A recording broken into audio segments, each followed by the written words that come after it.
एक दिन की बात है।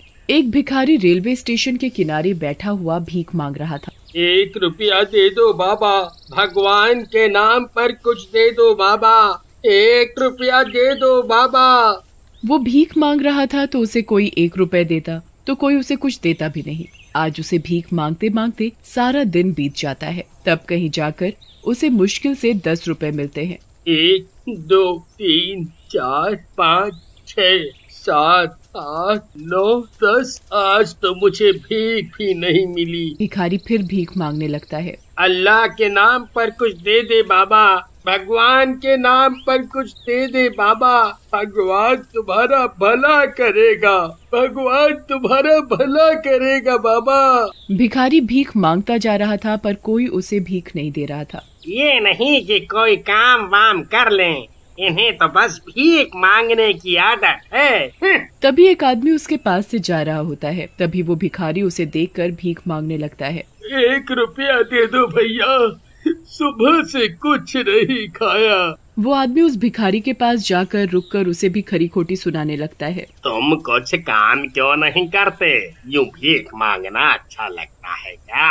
भगवान ने 2-2 हाथ दिए हैं काम करने के लिए, फिर भी तुम भीख मांगते हो। तुम लोगों की तो आदत है भीख मांगने की। क्या साहब, आप भी कैसी बातें करते हो? मुझ भिखारी को कौन काम देगा? बोलकर तो सब चले जाते हैं, पर काम कोई देता नहीं, कोई नहीं देता। चलो हटो मेरे रास्ते से। सुबह सुबह पता नहीं कहाँ से आ जाते हैं ये लोग भीख मांगने। वो आदमी उस भिखारी को पैसे दिए बिना चला जाता है। भिखारी फिर वही स्टेशन पर जाकर बैठ जाता है और आवाज लगाने लगता है। भगवान के नाम पर कुछ दे दे बाबा, इस गरीब की दुआ लगेगी, कोई दे दे बाबा, सुबह से भूखा हूँ, भगवान के नाम पर दे दे बाबा, सुबह से कुछ नहीं खाया। साहब कुछ पैसे दे दो, साहब कुछ पैसे दे दो। वो आदमी जल्दी में था तो वो उस भिखारी को कोई जवाब नहीं देता और वहाँ से आगे जा रहा होता है। तभी उसकी बेटी के स्कूल बैग से किताब निकलकर भिखारी के आगे गिर जाती है। तो वो भिखारी उस लड़की की किताब उठाकर उसे देने जाता है। साहब, ये आपकी बेटी के स्कूल बैग से इंग्लिश की किताब गिर गई थी। आदमी बड़ी हैरानी से उस भिखारी को देखता हुआ। तुम्हें कैसे पता ये इंग्लिश की किताब है? साहब, इस किताब पर लिखा हुआ है। अंकल, क्या आपको पढ़ना आता है? हाँ। भिखारी उस लड़की के हाथ से किताब लेकर पढ़कर सुनाने लगता है। अंकल, आपको तो सब पढ़ना आता है, पर आप तो भिखारी हो। भिखारी उस लड़की की बात का कोई जवाब नहीं देता और चुप हो जाता है। अरे हाँ, वाकई में तुम तो पढ़े लिखे हो, फिर भीख क्यों मांगते हो? साहब, मजबूरी आदमी से क्या कुछ नहीं करा देती। मेरी भी कहानी कुछ ऐसी ही है। भिखारी उस आदमी को अपनी कहानी सुनाता है। साहब, मेरा भी एक परिवार हुआ करता था। मैं, मेरी माँ और पिताजी, हम साथ रहते थे। सब कुछ ठीक था, पर एक दिन मेरे पिताजी का एक्सीडेंट हो गया, जिसकी वजह से उनके दोनों हाथ चले गए। अब सारा बोझ मेरी माँ के ऊपर आ गया और उनकी भी तबीयत खराब रहने लगी थी, जिसकी वजह से सारा पैसा उनके इलाज में लग गया। और एक दिन एक एक करके मेरे माँ बाप मुझे छोड़कर इस दुनिया से चले गए। अब मेरे पास रहने के लिए ना घर था, ना खाने के लिए खाना। साहब, भीख न मांगता तो क्या करता? तुम पढ़े लिखे हो, कोई काम कर सकते हो। साहब, मुझ भिखारी को कौन काम देगा? तुम मेरी बेटी को ट्यूशन पढ़ा सकते हो। क्यों मजाक कर रहे हो साहब? मैं सच कह रहा हूँ। क्या तुम मेरी बेटी को ट्यूशन पढ़ा सकते हो? मैं तुम्हें उसे पढ़ाने के पैसे दूंगा। बोलो, मंजूर है तुम्हें? भिखारी की आंखों में आंसू आ जाते हैं और वो रोने लगता है और वो गरिमा को पढ़ाने के लिए हाँ कर देता है। ठीक है, कल से तुम इस पते पर मेरी बेटी को पढ़ाने आ जाना। वो आदमी भिखारी को कुछ पैसे देता है और उसके हाथ में पता देकर वहाँ से चला जाता है। और अगले दिन भिखारी उस आदमी के बताए पते पर पहुँच जाता है और वो आदमी भिखारी को देखते ही कहता है, आ गए तुम?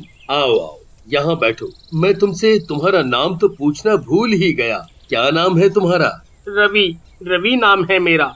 और मेरा मनोहर। अच्छा तुम यहीं बैठो, मैं अभी अपनी बेटी गरिमा को लेकर आता हूँ। तभी वो अपनी बेटी गरिमा को लेकर आता है तो रवि उसे पढ़ाने लगता है। बेटा, आज मैं आपको मैथ पढ़ाऊंगा। अब तुम मैथ की किताब निकालो। गरिमा इंग्लिश और मैथ में काफी कमजोर थी। रवि गरिमा को पढ़ाना शुरू कर देता है। इसी तरह दिन बीतने लगते हैं। गरिमा भी अब पहले से इंग्लिश और मैथ में ठीक होती जा रही थी। इसी तरह गरिमा को पढ़ाते पढ़ाते 1 महीना निकल जाता है। तभी मनोहर रवि के पास आकर उसे पैसे देता है। ये लो, तुम्हारी मेहनत का 1000 रुपया। हाँ, ये तुम्हारी मेहनत की कमाई है। इसी तरह रवि हर रोज गरिमा को पढ़ाता और गरिमा भी उससे बड़े शौक से पढ़ती। गरिमा दिन पर दिन पढ़ाई में होशियार होती जा रही थी, जिसे देखकर स्कूल की टीचर भी गरिमा की तारीफ करने लगी थी। और एक दिन तो गरिमा ने सबको चौंका दिया जब वो पूरी क्लास में फर्स्ट आई। पता है पिताजी, मैं पूरी क्लास में फर्स्ट आई हूँ। ये देखो मेरी रिपोर्ट कार्ड। अरे वाह, ये तो बड़ी अच्छी खबर सुनाई बेटा। मनोहर रवि को बुलाकर उसका धन्यवाद करता है और उसे बताता है कि गरिमा क्लास में फर्स्ट आई है, जिससे मनोहर उसकी फीस बढ़ा देता है। इसी तरह रवि की हालत अब धीरे धीरे ठीक होती जा रही थी। अब उसके पास गरिमा के साथ साथ और भी बच्चे पढ़ने आने लगे थे, जिसकी वजह से उसकी कमाई दिन पर दिन बढ़ती जा रही थी और उसके पढ़ाने की डिमांड भी। एक दिन की बात है, रवि बच्चों को पढ़ाते पढ़ाते कुछ सोचने लगता है। बच्चों के पढ़ने की संख्या बढ़ती ही जा रही है, क्यों ना मैं एक और कोचिंग सेंटर खोल लूं। इस कोचिंग सेंटर में बच्चे अधिक हो गए हैं, इसकी वजह से मुझे एक और कोचिंग सेंटर खोलना ही पड़ेगा। फिर रवि एक और कोचिंग सेंटर खोल लेता है, जिसकी वजह से अब रवि की कमाई और दुगनी होने लगी थी। अब उसे किसी चीज की कोई कमी नहीं थी। उसके पास रहने के लिए घर, अच्छा खाना, अच्छे कपड़े सब था। एक दिन उसके दिमाग में ख्याल आया, क्यों ना उन भिखारियों को भी मौका दिया जाए जो बेचारे किसी परेशानी या मजबूरी के कारण भीख मांग रहे हैं।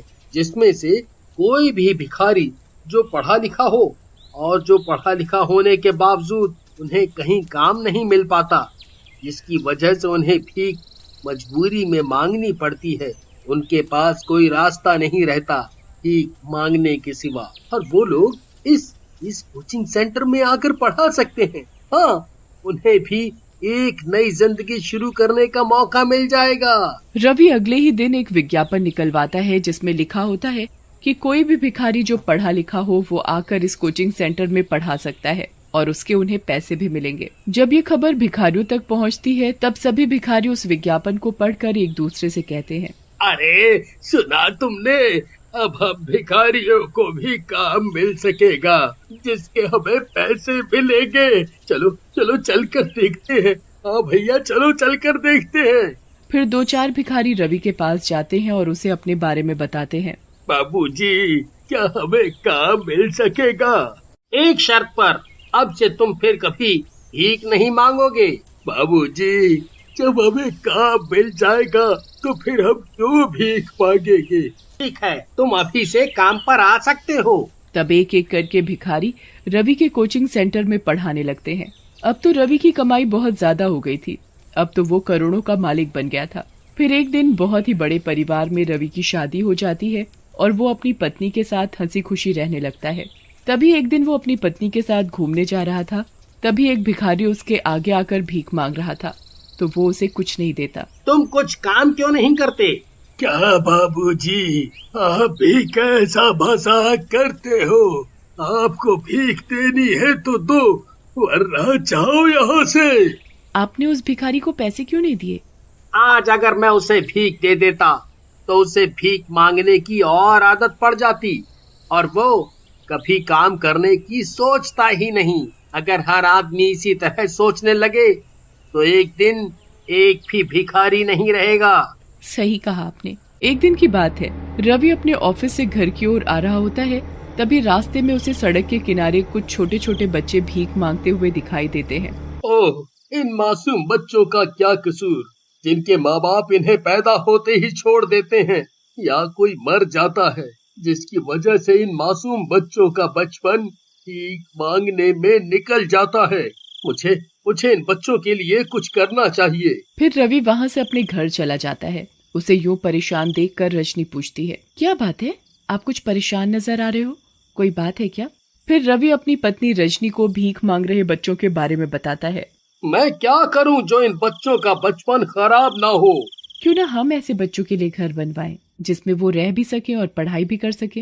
हाँ, मैं कल ही एक काम शुरू करवाऊंगा जिससे इन बच्चों को कभी जिंदगी में भीख नहीं मांगनी पड़ेगी। मैं इनके लिए घर और स्कूल दोनों बनवाऊंगा, क्योंकि मैं भी कभी भिखारी था।